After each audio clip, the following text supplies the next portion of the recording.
Hello. I know we just had class today, but I just could not get enough of organizational behavior, and I wanted to put together a short video for you all that will review the remaining slides for Chapter 2.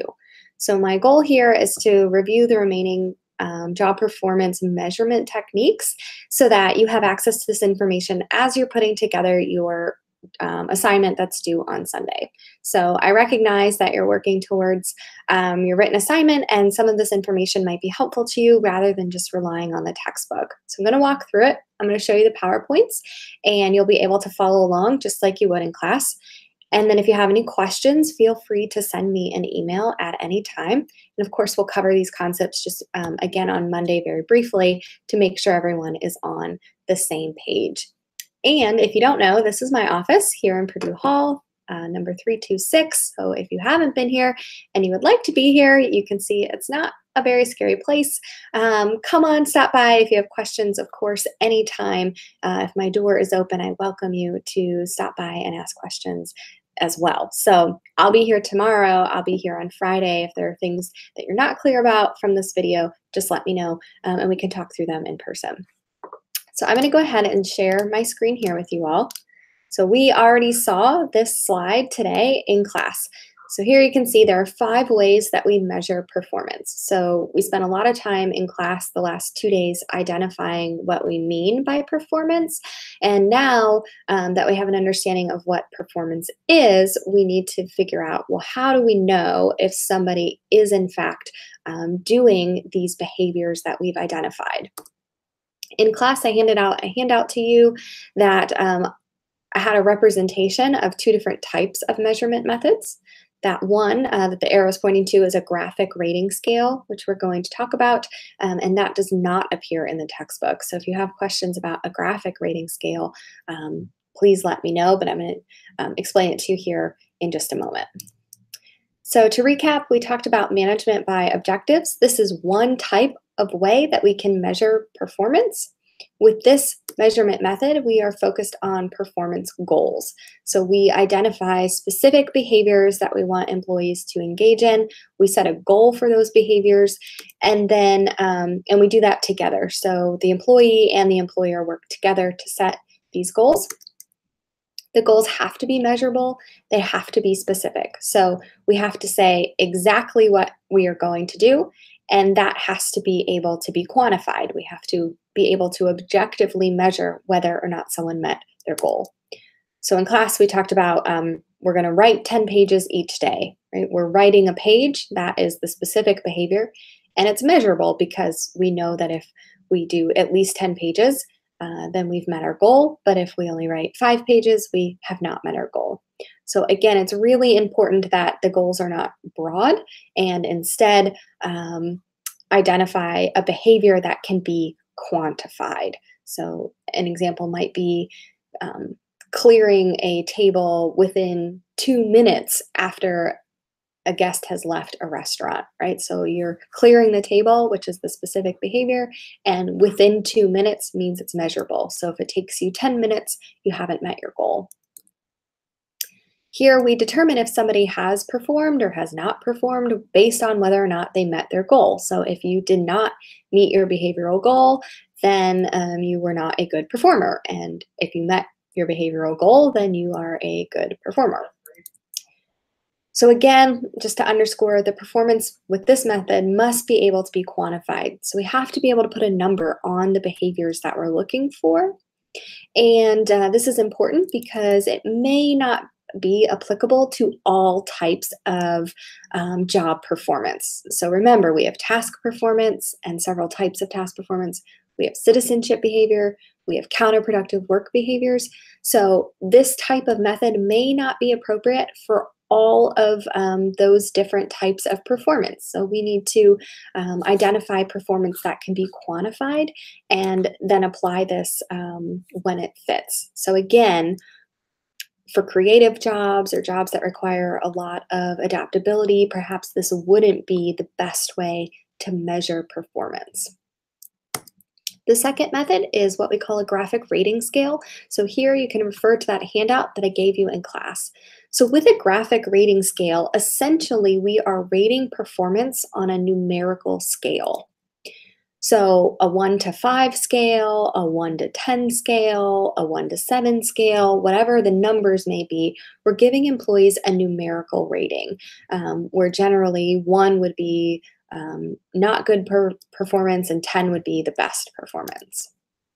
So here we are representing performance by giving employees a number.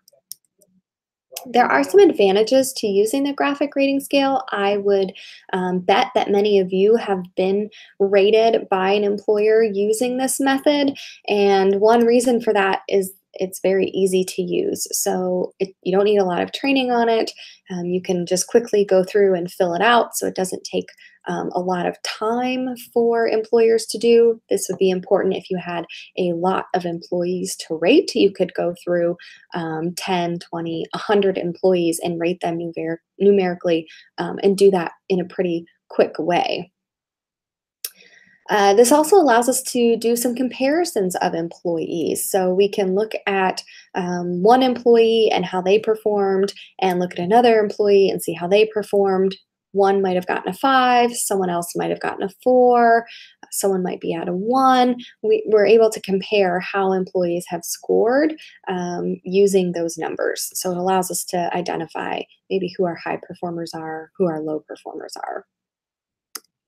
But there are some disadvantages to this scale as well. So using a graphic rating scale, again, very easy and time efficient, but may not be the most effective tool. For one, it's very imprecise. So it's not tied to specific behaviors at each rating number. So for example, you can see on the handout, in bullet point A, they would be rating the employee on their level of responsiveness. So they can either be low or high in responsiveness. In part B, they actually give them 1 to 5. So there's no actual example or description of what it means to be responsive. Instead, they're just given a number. So, okay, you're a 5 on responsiveness, but it doesn't tie it back to specific behaviors you had to perform in order to get a 5. And this will become perhaps more clear when we talk about the behaviorally anchored rating scale on the next slide. But the idea is that we have sort of a trait that we're looking for. We rate people on it using a number system, but the behaviors required to get each number aren't clear. Not only is it imprecise, but it also can be biased by managers. So as you're filling out this rating scale, research has shown that we're more likely to cluster our ratings around the middle. What does that mean? It means that if you have a 1 to 5 scale, we're more likely to give employees a 3, maybe a 4, rather than to give them a 1 or a 5. So we tend to just say, yeah, you're doing an okay job, or you're meeting expectations, but we tend to just sort of cluster to whatever that average rating would be. And this is problematic because if employees are in fact doing everything that they're required to do, we want them to get a 5. But sometimes we might be biased where we think, oh, you only get a 5 if you can't improve, and everyone can improve, so no one ends up getting a 5.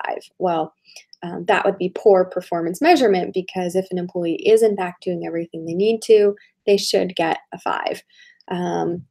So again, part of that is we're just biased to give people average ratings. So maybe we're more likely to give a 3 even when someone's a 5, or even when someone's a 1. And the reason for that is because the numerical ratings aren't tied to specific behaviors. Now, if you turn your sheet over, we're going to talk about behaviorally anchored rating scales, or what we call the BARS method. So with the BARS method, what we aim to do is assess job-specific behaviors.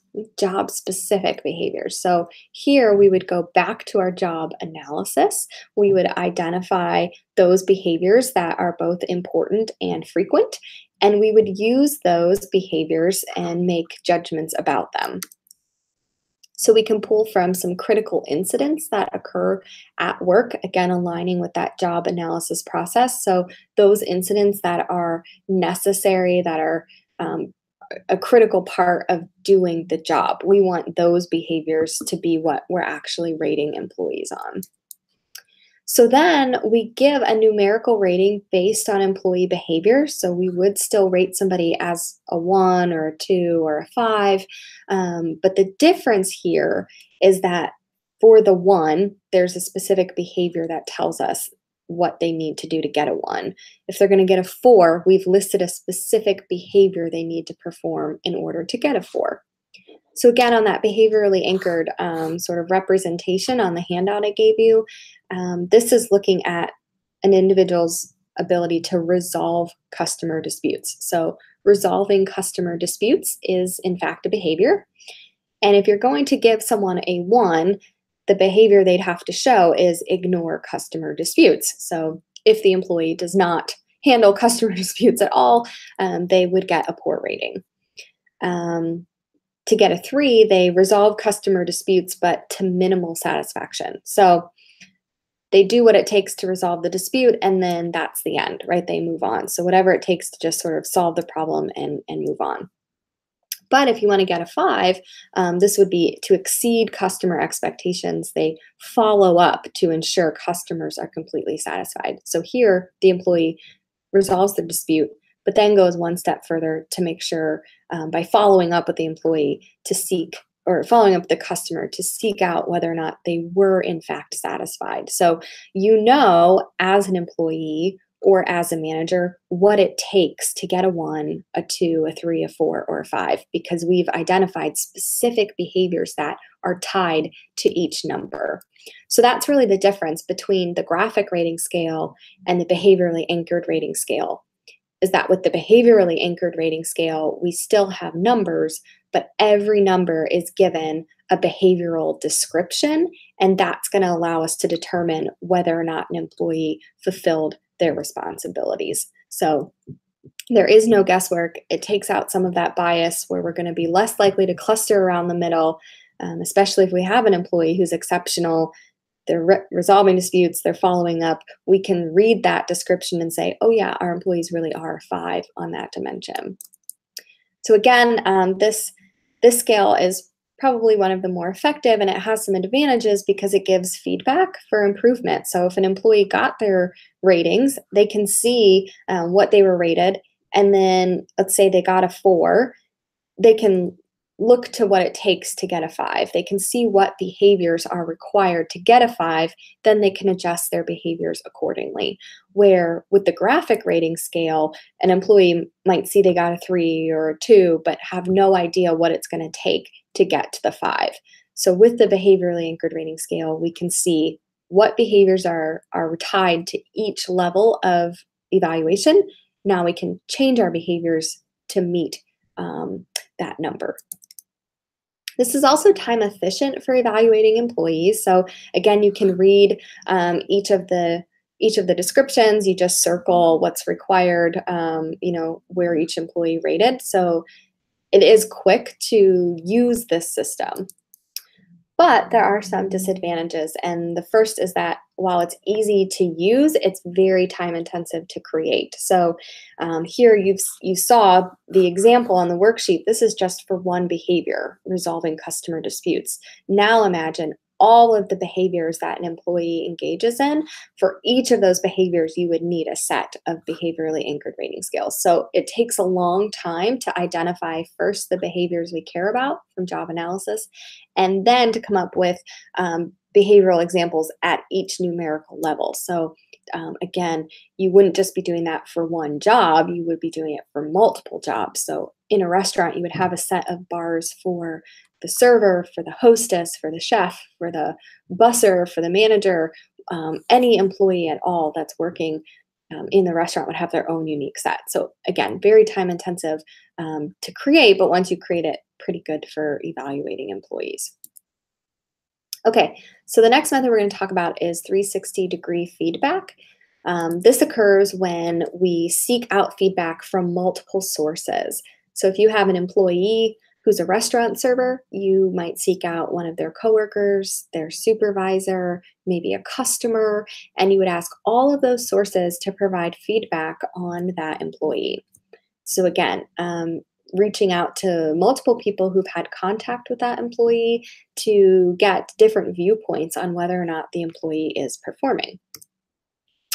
This is considered comprehensive because if your supervisor's the only one giving a feedback evaluation, it might be biased based on what behaviors the supervisor can see.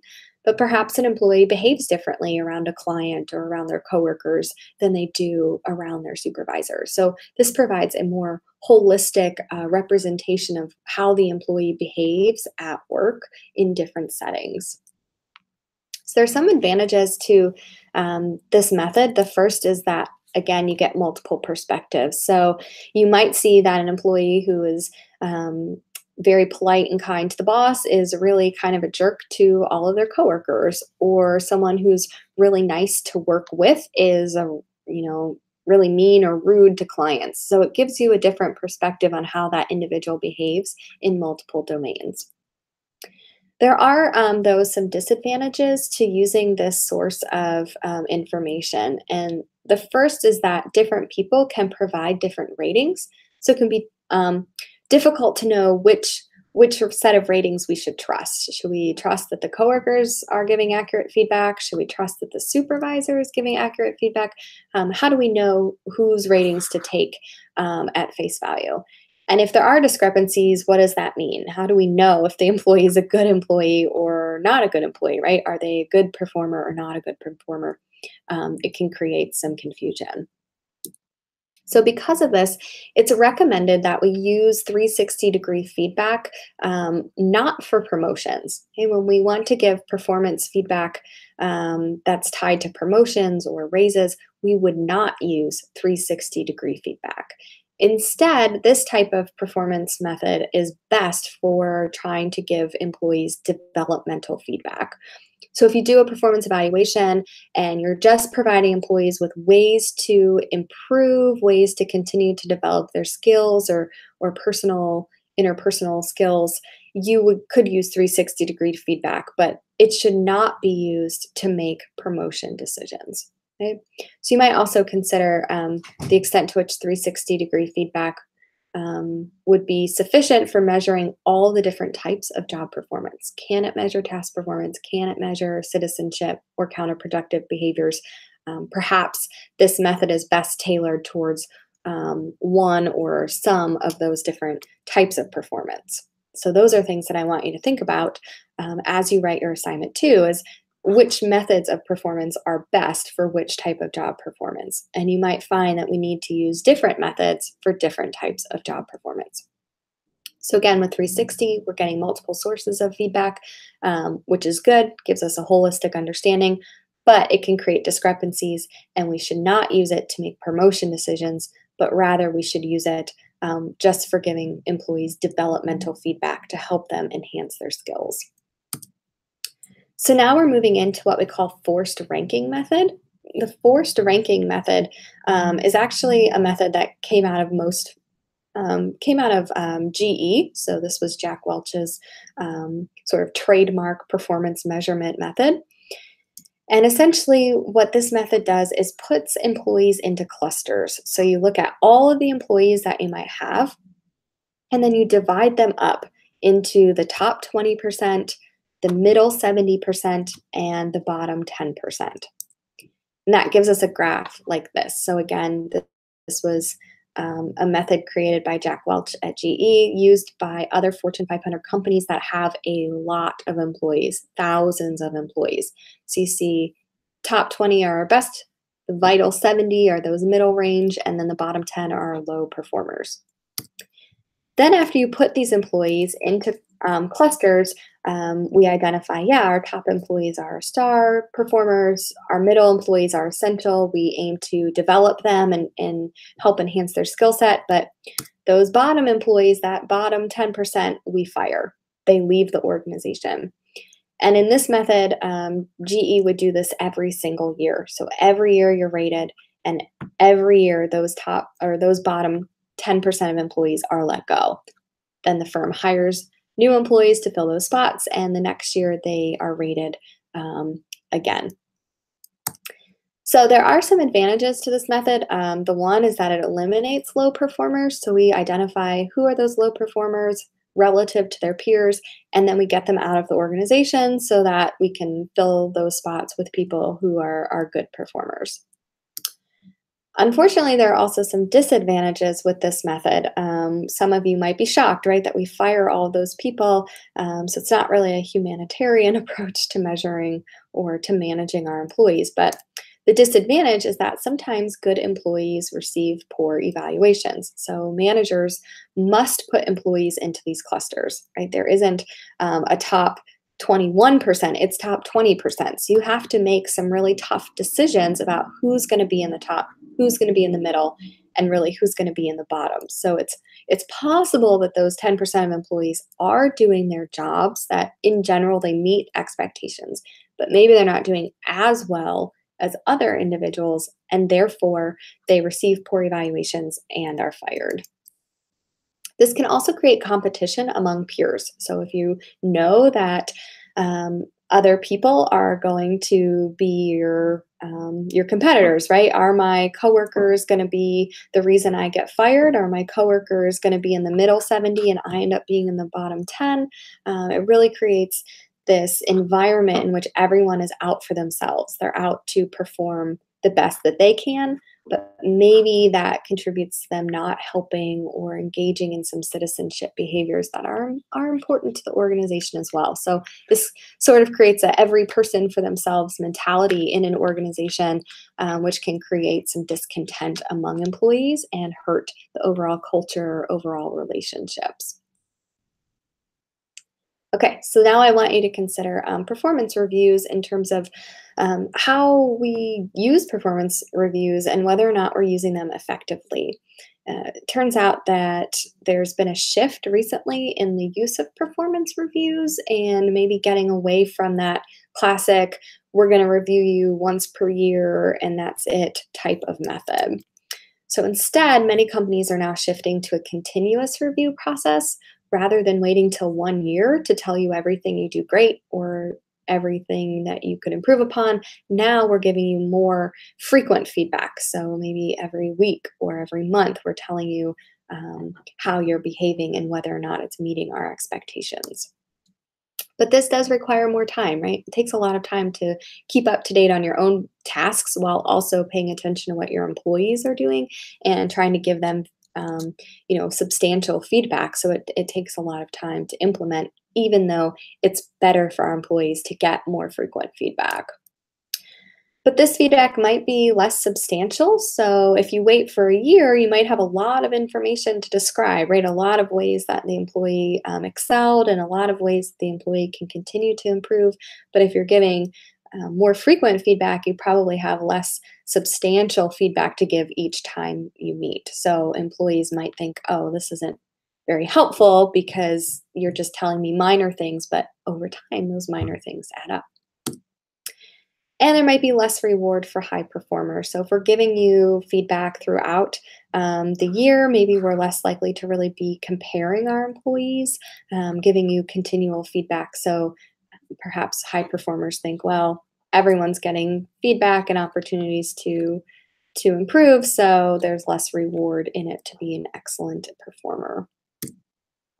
But I would say that these performance reviews, if we're shifting from once a year, very formal feedback to this more continuous, perhaps informal feedback, could be less threatening to employees. They're going to be more open and receptive to feedback when it's given to them throughout the year. Then they can incorporate that feedback in order to continue to shape their behavior, rather than waiting to the end of the year, giving them a whole long list of things that can be very threatening, and employees can be somewhat offended or hostile, maybe resistant to change if you give them a long list versus if you give them little bit of feedback across time.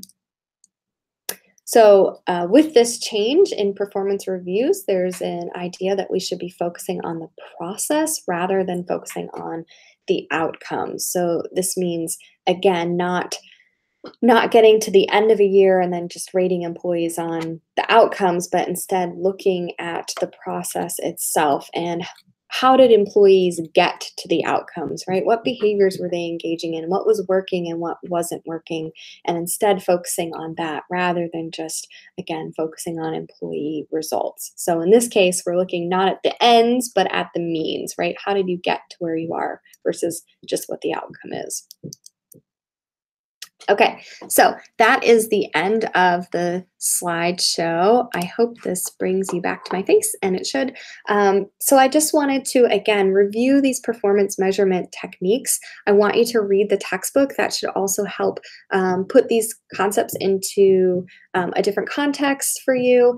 And then, again, review this handout that I gave you on graphic rating scales and behaviorally anchored rating scales.